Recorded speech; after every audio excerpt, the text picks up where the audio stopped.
So number one, this is definitely a Polly Pocket for grown-ups. If you grew up in the 90s like me and you feel like there was something nostalgic about this case, it's Polly Pocket. You're welcome. I recently got this Miya HIMI gouache a couple months ago. I've been really excited and a little nervous about using it for the first time. I mostly paint with acrylic paint, and I've tried watercolor a few times, though I'm not very good at it yet. I know that gouache is kind of like an in-between watercolor and acrylic paint. So I've always been interested in it, but I haven't really ever tried it until now. There are definitely some pros and cons for these paint brushes, but I'll talk about that later when I'm painting. Everyone calls this jelly gouache, and I definitely see why. I was so excited to start opening up all these little jelly gouache cups. Getting them out of the little holes, the little cubby holes, was pretty easy. A couple of them were a little stuck, especially this pink one, because some of the paint had leaked out into it. But I was happy to see that the cup itself wasn't damaged or cracked or anything. And the paint that had busted out into it was dry, so luckily, since it's gouache and it reactivates with water, all you have to do is spray a little water and clean it right off. It cleans up really easily.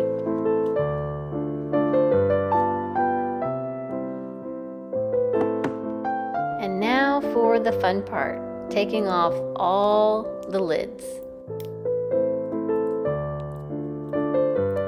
This was challenging, I'm not gonna lie. Some of the lids came off super easy, which was really satisfying when that happened. But for the most part, it was really just a pain to have to open all of these. I mean, I definitely would probably prefer just having a tube of gouache over having to open all of these cups. Even though it's really nice to be able to see all the colors laid out and everything, I'm definitely gonna have to swatch out all the colors anyway. So to me, it's a little pointless as far as functionality is concerned. But it is cute and it is nice to look at. And I know some people probably hate having to search through all their tubes of paint to find the right color, then squeeze out all the little bits of paint just to use it. So, you know, it's really, I guess, depends on your preference.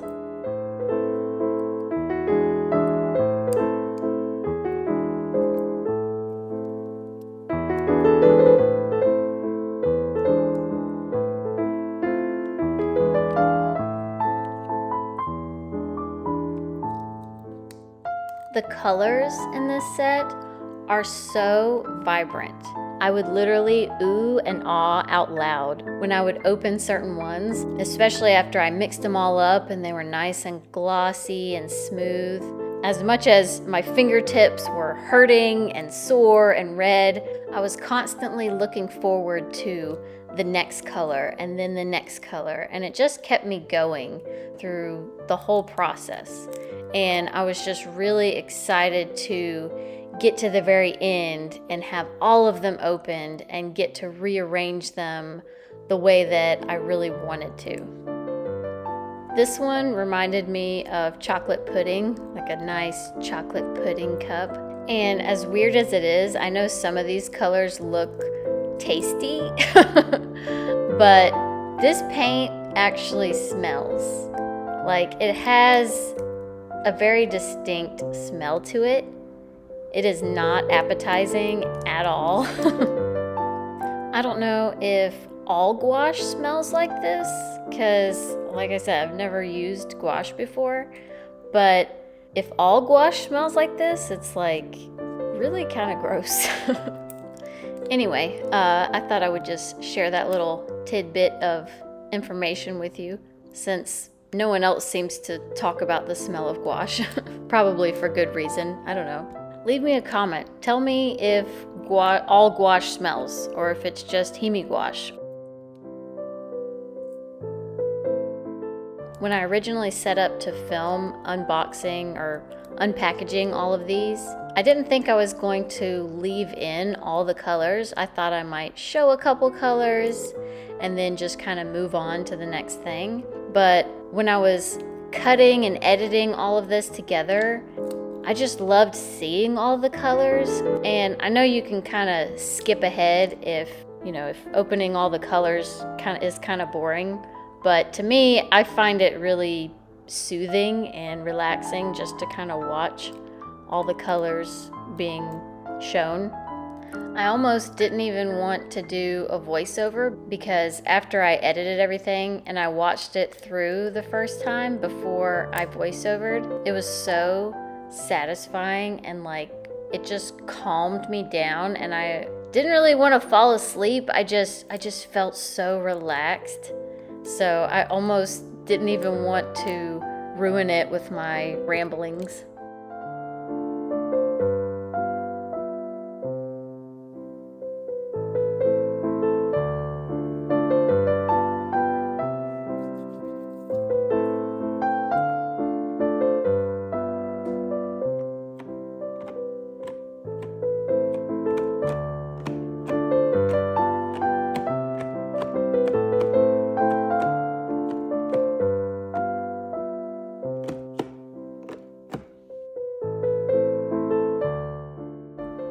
So this is the order that I put my palette in. It made the most sense to me.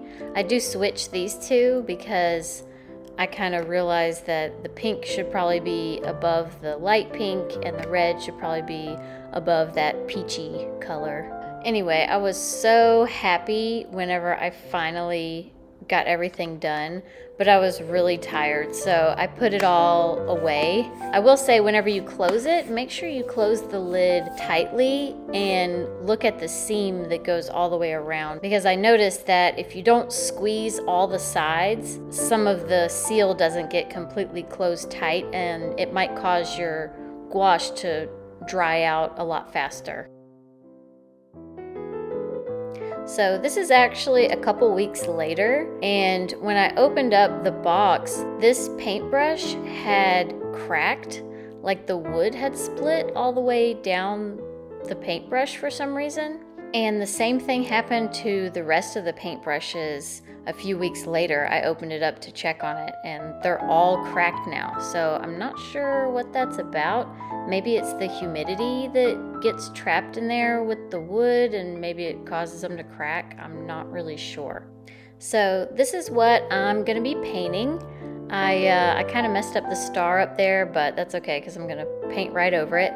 I was a little bit unsure how I was supposed to do this. I know that I wanted to waste as little paint as possible, but no matter what I chose to do, it always seemed to kind of waste at least a little bit, because I know I didn't want to contaminate my colors by just picking it up with my paintbrush and then wash out my brush every time I got a new color out. Kind of seemed messy and wasteful, I don't know. So I used my palette knife and that worked well, but I still ended up having to wipe off a little bit.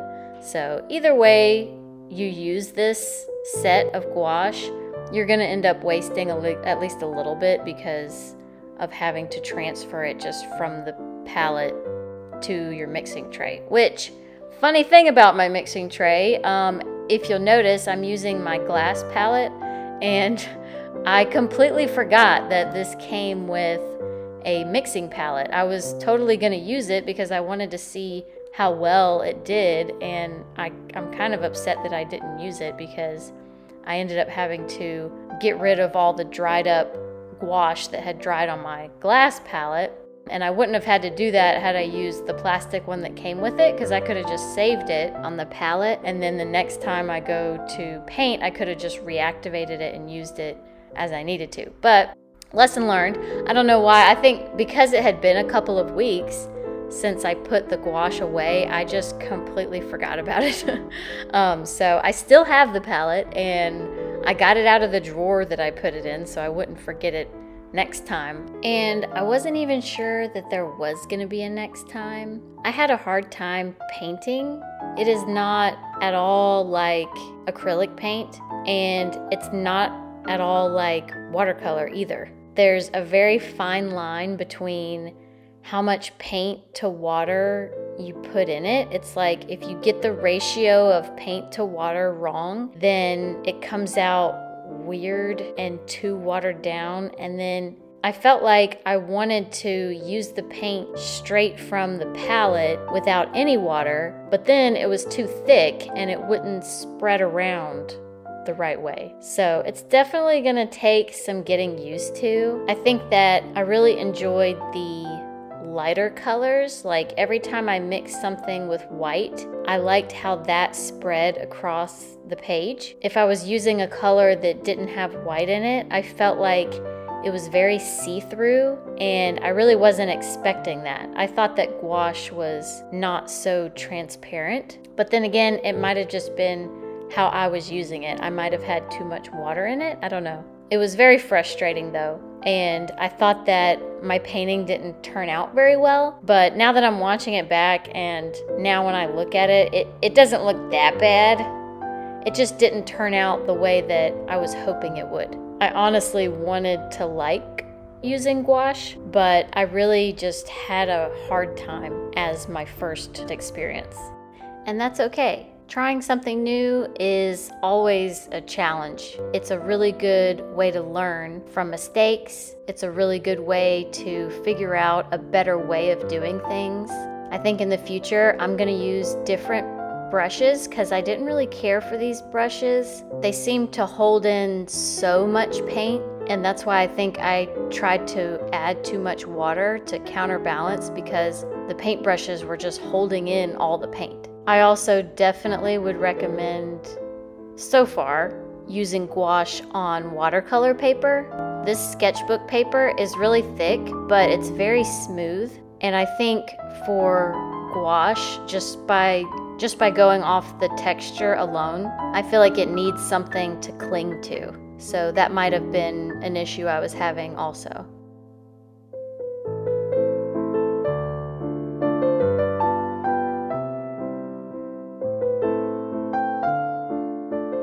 So to those of you who have made it this far into the video, I just wanted to say thank you. Making these takes a lot of time, and so it always lifts my spirits to see how many people actually watch all the way through one of my videos. Anyway, I just really wanted to say thank you.